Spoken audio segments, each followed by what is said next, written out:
So many, many years ago, I heard a theologian called Kosuke Koyama, Japanese, who talked about the big beginning. And the Mark text that we just read is the big beginning of the gospel. You know, we think that the New Testament good news starts with Matthew, just like we think the story of God's people starts with Genesis. But Exodus was written first, and Mark was written before Matthew. Mark is the very first telling of the good news, the big beginning. And the way the big beginning begins is with John the Baptist preaching in the wilderness. Now, so the message of salvation comes in a context of great persecution. Nero was the Roman emperor, and he became a very evil man. He killed his mother, he killed his wife, he killed his second wife, and they think he is the one who killed Paul and Peter. Not a good man. So in that context, that is the context in which John is preaching to prepare the way of the Lord.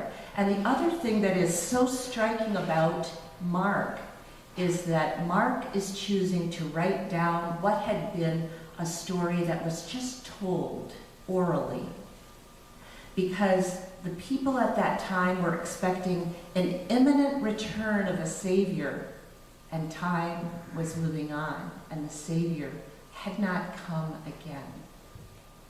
So there was this shift from, learning how to wait, short term to longer term. And that, of course, is our theme of Advent, waiting. Now, forgive me if I'm projecting a bit when I say we think we know John the Baptist. I think I know John the Baptist because I am Baptist, and I've always thought we've shared the same last name. Well, you know what? I don't know John the Baptist. And I'm going to just surmise that you don't know John the Baptist, even if you've seen God's spell, even if you've been in God's spell. Okay? You know, we all know somebody who wears funny clothes. We think that kind of, makes us understand this guy. But we don't know John. We are Americans, I'm surmising. John was a guide, and he was talking about the importance of having a guide. And Americans don't do guides. I lived for 2 years on the highest peak in West Africa, Mount Cameroon, and I never once climbed the mountain, because to do so I would have had to have porters. I would have had to have somebody else coming along carrying my stuff. And that was so foreign to me that I didn't do it. We don't do guides. We go do our own thing, have our own vacation, rent a private car. But not these folks. And John was the guide.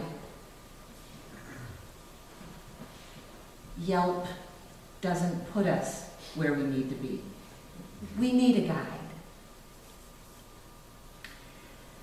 We think Advent is about waiting for a baby to come. We've got 4 weeks to get the nursery ready. It isn't about that. It's about a much longer kind of waiting, not the kind of voluntary waiting we do if we shop Black Friday or go to Clementine's in the summer. It's a kind of waiting with limited choices, kind of like Black people in Ferguson. Waiting and keeping the dread away. It's kind of like young African American men in Cleveland, waiting when the driving while black event happens for them. It's the kind of waiting with tension that occurs for fathers of color in New York City who know that a tense time, an altercation, mistaken identity is something very serious to wait through.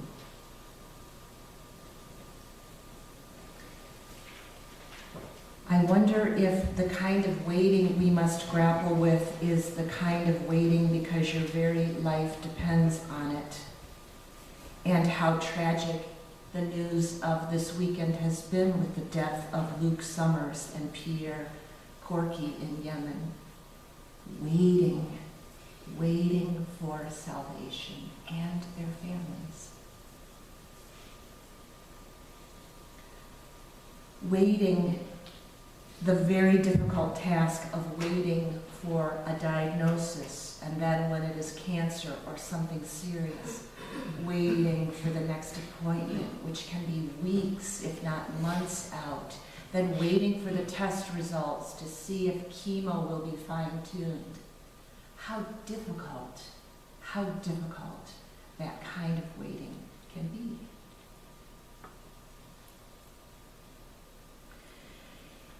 So, my friends, in between bites of really delicious holiday cookies and spiced eggnog, this is the kind of waiting the community of faith is asked to participate in. Hard waiting. So this gospel starts with John the Baptist preaching on a high and rocky mountain. And so let us not complain about not finding parking places during this month. And that community needed to show up and be baptized and to keep the faith when it had been waning, faith for the long haul. This is the beginning of the church year, and I do appreciate the excitement and the joy and the glow of Advent because ordinary days are coming for those of us who know the cycle of the church year. And ordinary days are long and they last a long time. So what kind of faith is it that we need to wait well? May I propose that it ought to be a faith detached from expectations. For all my jokes about Black Friday, there I was at Macy's. And I was standing in line with an armful of clothes, gifts for my daughters. And I was watching two parties checking out, and this family was like doing complicated returns, and could they have credit for something, and does the discount apply to this? And the woman in front of me, she just seemed to be taking a long time. She kept going in her purse. The cashier was very patient with her, but still. And it became my turn, and the cashier immediately said to me, "Thank you for waiting." And then she proceeded to calculate with me how I could maximize all kinds of Macy's discounts with this armload of clothes. I was shocked, pleasantly so.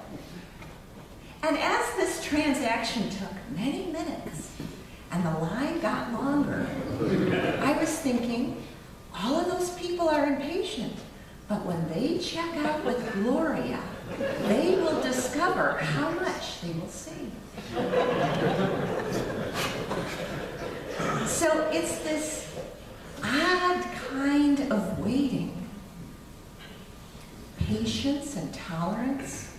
In another section of Macy's, again the lines were long, and I heard a voice, 3 people behind me say, "This is taking a long time."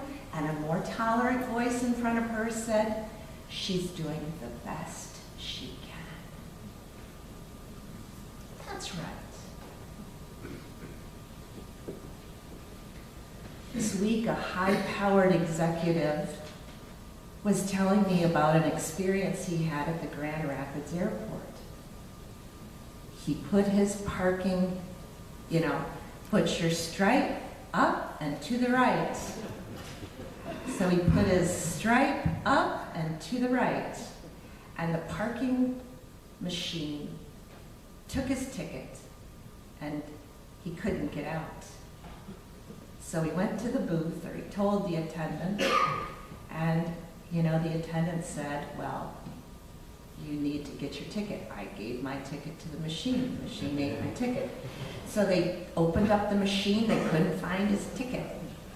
30 minutes later, he's still in the parking structure trying to get out. So what kind of waiting would you do? So we've got a high-powered executive who could have paid $10 sooner rather than later, $10 for a lost ticket.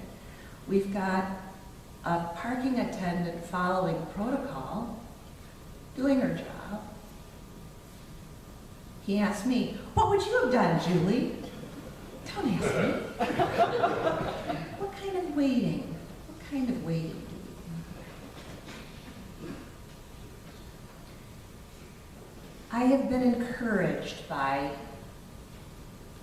reports of prophetic leaders, white and black alike, who are organizing peaceful protests, holding trainings on how to do civil unrest safely and well.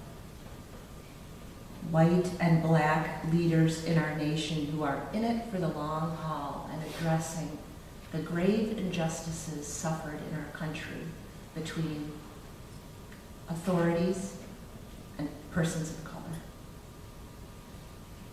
And this is my wish for all of us, that we would have a lifelong commitment to pursuing justice for all. I am grateful for government leaders and diplomats who are prudent, who understand risks and take the special burden of being a global superpower very seriously, who measure their words, who know how to be discreet and wait strategically without talking too much, which can be a spiritual discipline. There is an explosive young person in my orbit who, when schedules change,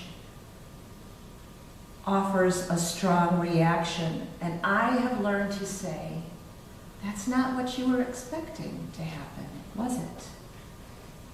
And incrementally, we learn to wait well. Another challenge for all of us is that waiting is personal. We can't do it for another. Each one of those dusty Judeans had to trudge up the mountainside, watching their own footing. Perhaps there is a loved one in our circle whose holiday is dampened by poor health or great stress. We cannot wait for healing and wholeness instead of them, but certainly we can wait with them. We practice that skill here in this community, sharing joys and concerns, lighting candles, ringing bells, interceding, singing, embracing, empathizing. The boundary of the people of God is a permeable one, a fuzzy one. Thanks be to God for that.